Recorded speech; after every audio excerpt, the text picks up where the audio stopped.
tight end analysis for week 3. I'm Jason Gilbo, JGilbo11. With me is Russell Clay at Russell J. Clay. Russ did the tight ends for this week, looking at cash game and GPP guys, and also tosses in a punt tight end for those who are looking to make those crazy Antonio Brown plus somebody else who's super expensive type lineups. Overall, tight ends have kind of dwindled down, I feel like, after kind of a pretty heavy first 2 weeks. Well, the tight end position has been rather lackluster to start the year, especially compared to, the tight end position, generally speaking, was on a really high upward trend over the last 5 to 10 years. And this year, I mean, it's just one of those outlier years where maybe, other than really Delaney Walker and Greg Olsen, it's not looking like much. So I think there are quite a few tight ends we can scrounge up here, but overall, another week of, potential mediocrity.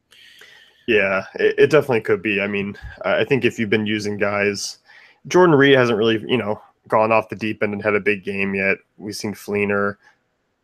My personal hatred towards Fleener is growing by the day. But overall, we got some guys here this week. Dennis Pitta, you're looking at for kind of a value cash game, 3,400 at Jacksonville. Big week in week 2 in terms of targets and really production. Yeah, 9 of 12 targets he hauled in for Flacco.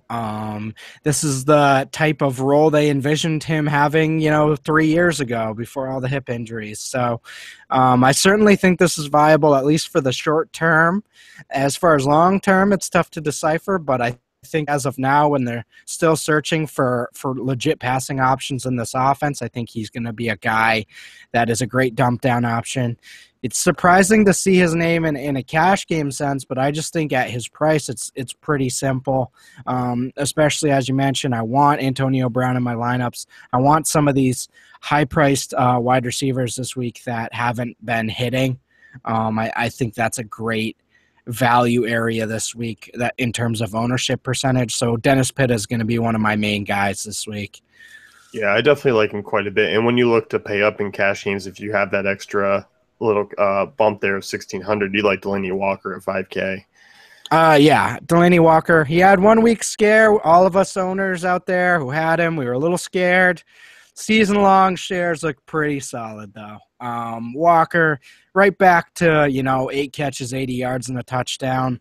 We're not going to see the touchdowns every week, but I think that yardage is honestly going to stabilize between 60 to 80 yards a week. So I do like that quite a bit, especially on a PPR site like DraftKings. Only 5K fits right into that flex pretty easily. I think we can count on 13 to 15 points in pretty much, any range of outcomes in that game. So I really like this. Yeah, I do too. Those two are the guys I'm certainly looking at in cash games, kind of depending on where I go with salary. In terms of GPPs, you're looking at Dwayne Allen, who's taking on the Chargers at home. And with kind of the Moncrief injury, I think this shifts a little bit more action towards those tight ends. Yeah, and I think we were going that way either way. With the way the Chargers defense is currently constructed. If Joey Bosa plays, that'll certainly throw an interesting dynamic into things. But either way, I'm looking at Andrew Luck. They're going to be driving. I'm not worried about Moncrief being out, sort of, debilitating the entire offense. I think Luck's going to be able to drive down the field either way.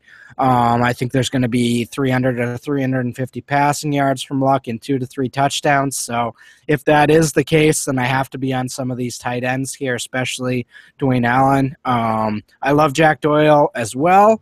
I think he's an interesting guy for the min price to get a touchdown, especially in a tournament. But Dwayne Allen really the guy that has the role solidified there, and they obviously paid him in the offseason, so that's what I'm looking at.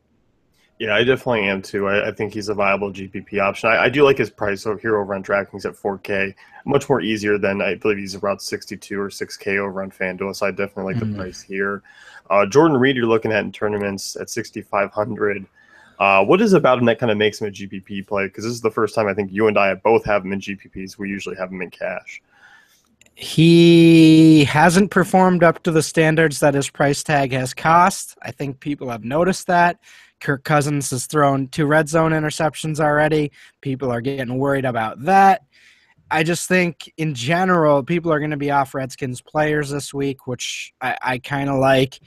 So in a contrarian sense, Jordan Reed is the guy for me if you're paying up all the way. I mean, I do like Olsen as well, but Reed's the guy. I think you're going to get him at, maybe 5 to 8% ownership in tournaments, especially with that price and with some of the high-end options at other positions. So I think that's a great high-end option, especially a PPR guy. Deshaun Jackson missing practice. This adds up to me. Yeah, it definitely does for me. I think it kind of shifts your lineup construction in a little bit more of a contrarian way because you are paying up at tight end, and it makes things kind of it makes you kind of forced to go a little bit different way, which helps out in terms of getting low ownership elsewhere. In terms of a punt tight end, you're looking at Trey Burton, who's filling in for the injured Zach Ertz, who had a strong week filling in. This is like when you're in a bar fight and someone like you're battling, and then the guy gets you in the stomach and you're hurt. That was the Zach Ertz injury for me. I was really hurt. Guy got me, and then some guy comes out of nowhere with a beer bottle and smacks me in the back of the head with the Trey Burton touchdown after I said Brent Selleck was the play last week. It was just a tragedy. But I mean, if you can't beat them, join them. They wanted me to join their biker gang, so I guess I'm in on Trey Burton now. Let's do this. I will say Selleck got a few receptions called back in that game, but overall it's fairly clear that Burton's going to be the receiving tight end as long as Ertz is out. So I think at the min price is a pretty good value. Yeah, 2,500. I mean, that opens up a lot of salary. I mean, that's even cheaper than Dennis Pitta. So, as you mentioned, for the min, that it gives you an extra kind of 1,500 to kind of fluctuate and go elsewhere with other guys. Absolutely, and I think if you're making multiple lineups, these Andrew Luck lineups are going to be fascinating because you can really. I mean, I could see myself making an Alan Doyle lineup legitimately and like not hating myself. So throw that in there, think about it, throw it in the blender, see how it comes out. And yeah, make yourself a nice little Jack Doyle smoothie. Yeah. Strawberries. That's going to wrap things up with the DraftKings tight end analysis. Be sure to check out DaveFantasyCafe.com for all our great tools and content. And be sure to head on over to YouTube and subscribe to our channel.